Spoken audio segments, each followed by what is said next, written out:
This native jollof rice recipe is the best native jollof rice recipe on the internet. Quote me anywhere. It is packed with so much flavor, so much aroma, and it tastes so amazing with very easy steps. So let's dive right into the video and let's get cooking. These are the ingredients we will be using to make our jollof rice. Please check the description box for the full ingredient list and their quantities. I always leave it there.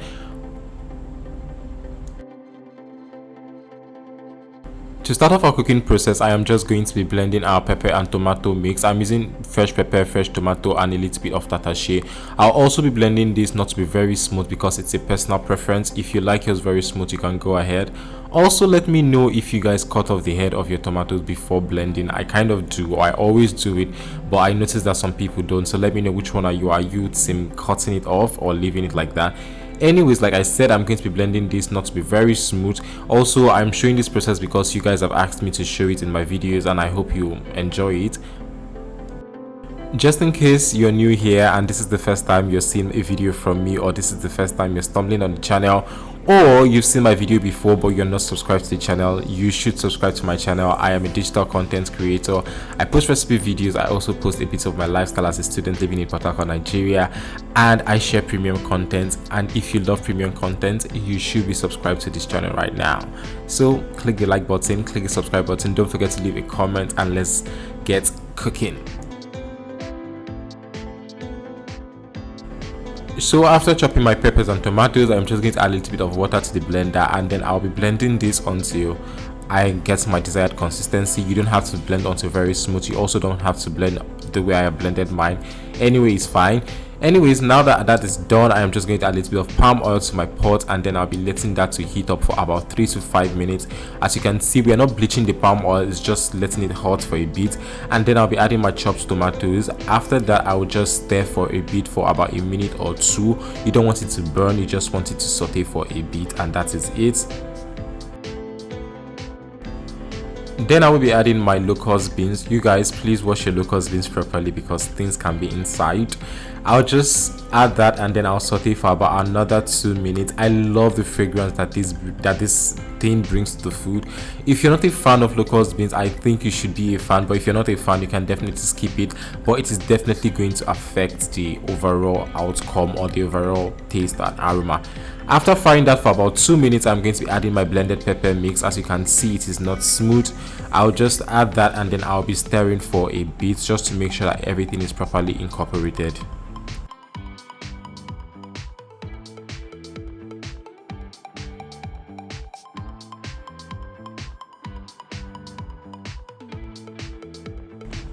After stirring, I'm going to be covering with this mesh because I want to let out the steam. I want it to fry.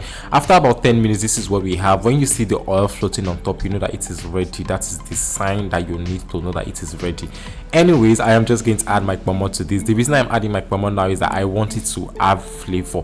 I want it to soak up some of that sauce, and then I'm also adding my black pepper. I'm also adding some seasoning cube. I'll also be adding some salt. You guys, salt is always to taste, but if you do follow the recipe to the T, you shouldn't have a problem. Anyways, I'm just going to stir that and stir, make sure everything is properly incorporated. As you can see, this oil is floating on top. That is what you want.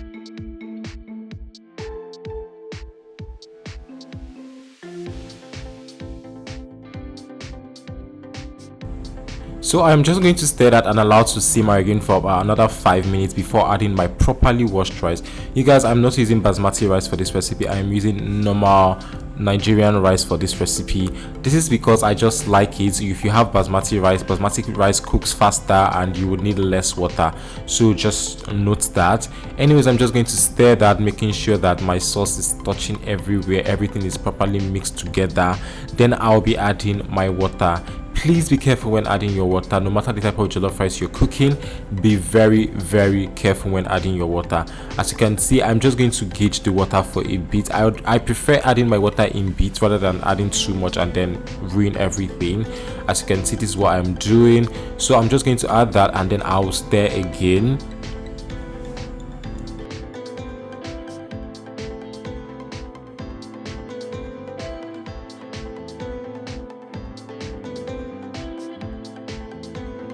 After stirring, we are now going to be adding our crayfish. This is a personal preference. You can add yours when you're making the sauce, but I just like adding mine now. Then I will be covering with a foil. This is to trap in all the heat and moisture I can get, because we don't want to add too much water to our jollof rice. After covering, now we are just going to allow this to cook for about 20 minutes on medium heat. The reason it's staying that long for 20 minutes because of the rice we're using. If you're using basmati rice, it's definitely going to cook faster than this. Now I'm just going to stir and make sure that everything is properly incorporated.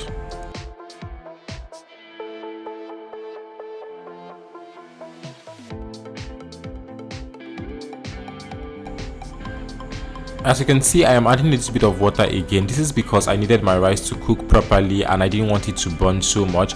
Like I said, if you're using a different rice, it's going to vary. Now I'm just going to stir properly and make sure that everything is properly incorporated. Then I'll add my fish and then I'll cover again and allow it to cook for about 10 to 15 minutes or until it's properly cooked.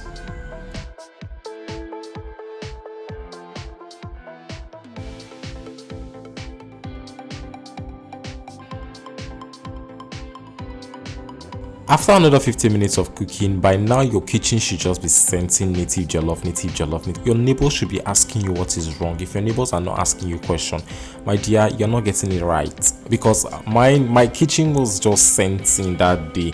Anyways, after 15 minutes, this is what we have. I am trying not to get so carried away. I am adding a little bit of beef that I had in the house. If you don't have beef, you don't have to add it. I'm just adding because I had it. Then I'll be adding my vegetable of choice. I'm using ugu here. You don't have to use ugu. You can also use scent leaf. You can also use kale. I just prefer ugu or scent leaf, and I can also use ugu and scent leaf because of their flavor and the aroma that it brings to the dish. Then I am going to be incorporating this and stirring properly, making sure that it's getting everywhere.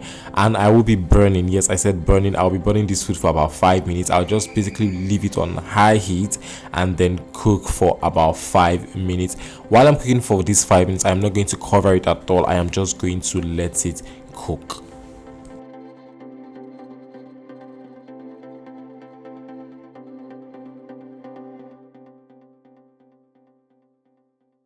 You guys, our native jollof rice is ready. Can you see this face of this food? Can you see it?